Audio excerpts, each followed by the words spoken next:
Yes, mga boss, ito yung pinost natin, no. Nakaraan pa, no. Pinapasolve natin kay Mr. Mahinay. Kaso hindi naman siya nag-comment kung anong sagot niya dito. So, atin na lang ipakita kung anong solution dito, no. Okay? So, ang rules, sulong sa pula, tatalunin ng itim. Okay? Inaantay ko si Mr. Mahinay, no. Kasi sabi niya, pang grade 1 yung puzzle natin. Nung binigyan na natin ng ganitong puzzle, ayaw naman mag-solve. Okay. Sige. Para sa na lang ito doon sa interesado. Sulong ang pula, talo ang itim. Lahat ay piyon, parehas, walang dama. Okay. So, ang key move dito. Yan. Kain, siyempre. Okay, dahan-dahan natin, no? Ay, hirap mag-video eh. Pagkatapos niya, pababalikin mo. Okay, so balik siya.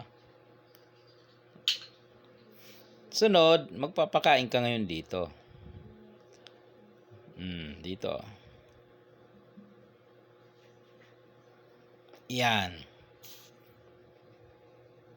Kain. Kain ka rin. Kakain ulit siya. Tapos, nakadama pa siya. Okay, so paano pa mananalo? May dama na. Lugi ka pa. Meron pa yan, ito. Pakain mo to.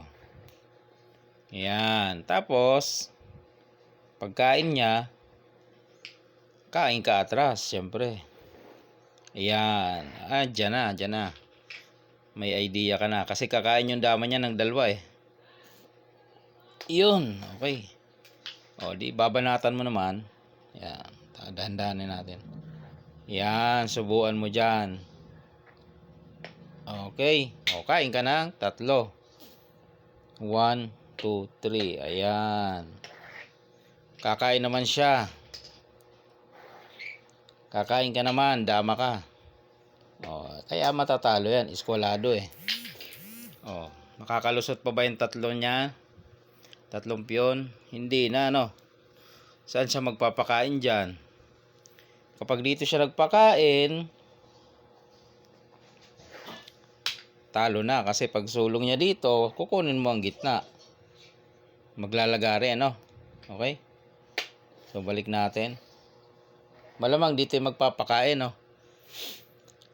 May eskwala naman kapag dyan. Diba, nagpakain siya dito. Yan. Para makalusot yung isa. Abangan mo dyan, no?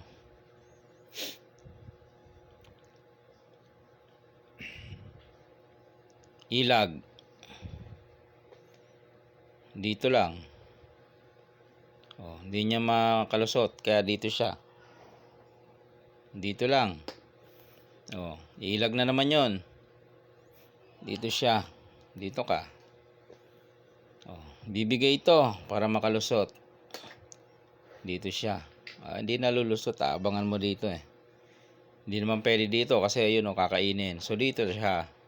Ilalak mo ngayon. Ang hirap mag-video. Okay. So, kaya pag anong mga bossing, ganyan ang forma, eskwalado, talo na yan, no? Okay, yan yung kinalabasan nung result ng puzzle. Alright, ayan ha, naibigay ko na sa inyo ang solution. Okay na.